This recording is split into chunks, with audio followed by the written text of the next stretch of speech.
I am joined now by an all-star panel, a fabulous panel, the world's most amazing panel. I've got Republican strategist Leslie Sanchez, Democratic strategist Linda Tran, and our senior political editor Steve Chigueras. Hi, guys. Hi. Thanks so much for being with me. So, gosh, where to start? Okay, Leslie, if you were advising Donald Trump, what would you tell him to say tonight? What would you tell him not to say? And would you have any confidence that he would listen to you? The funny part about that is when you tell candidates things not to say, it tends to be the last thing they hear, and they loop it. You know, whatever you do, don't say this word. And it is exactly the one thing that they remember going into the debate. He has to be his authentic self, which is the part that really frustrates a lot of people, because his authentic self is brash, boorish. He's a vulgarian. I mean, we know that there are many things that this campaign has exposed. They don't expect him to have a lot of finesse, but he does need to look contrite. But he still has to project leadership. So it's a very difficult thing, especially in this theater, which is so compact, and they're very close to each other. Yeah, I mean, I'm already feeling a little bit uncomfortable thinking about them discussing these things, you know, with all these voters right there next to them. There's not a lot of distance between them. There's not between the candidates, which is what we normally think about, but we were looking at the stage, and it's actually you're very close to the voters as well. Linda, it was surreal enough as a reporter to kind of watch all of these Republicans, one after the other, start unendorsing Donald Trump on Saturday. What was it like as a Democratic strategist? What were other Democrats saying? I mean, were they gleeful? Were they shocked?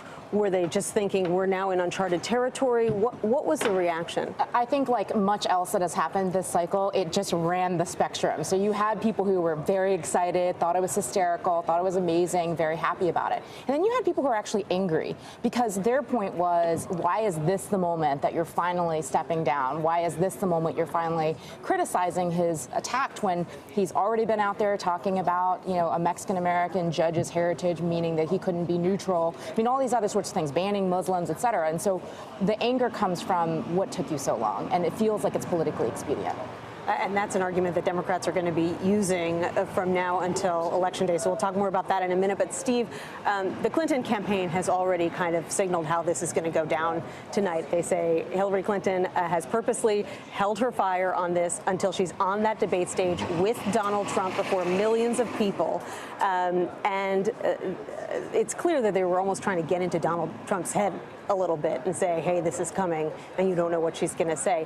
Is that going to work? And is that a good strategy for her? Well, the other thing is she's going to get first crack at this question. As CNN reported, that's going to be the first question, and she won the coin flip, and so she gets to answer it first. So that's going to be very interesting to see how Trump reacts to a question about him that she's answering first, right? Right. So we'll see what happens there. I mean, you know, again, it all comes down to, if you look at what his biggest weakness was at the first debate, it was how he reacted to her putting him on defense, right? So she is now, right out of the gate, going to be putting him on defense on one of the most explosive stories we've ever seen in a presidential campaign. So we're all going to be waiting for Trump's response to that. Does he keep his temperament in check? Is he able to, you know, show a little bit of, you know, maybe be a little contrite as he's answering that question, or does he fall into the trap of going after Hillary Clinton? Because you know she's not going to come out. She's going to come out aggressive on this. Right. We've already gotten an indication that he's not necessarily all that contrite, because he's been tweeting today. He said, for example, so many self-righteous hypocrites, talking about the Republicans who have unendorsed him, watch their poll numbers and elections go down.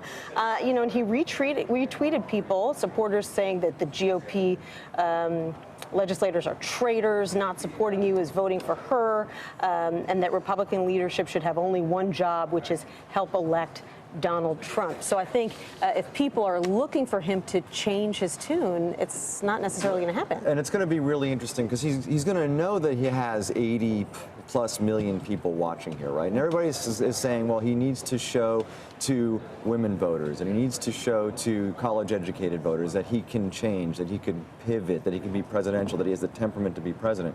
But at the same time, with all that's happened in terms of Republicans throwing him under the bus the last couple of days, does he just go scorched earth tonight and just say, for the last 30 days of this campaign, I don't care. I'm just going to go out there, and it's just going to be kamikaze mission, and let's just try to get this thing done. So we know see. that there was a powwow at Trump Tower yesterday with Trump and some of his top advisors on what to do. And one of those advisors who was involved is Senator Jeff Sessions of Alabama, who Major Garrett just spoke to a short time ago. So let's listen to what he had to say. Basically, his message was that Republicans should just calm down. Take a listen.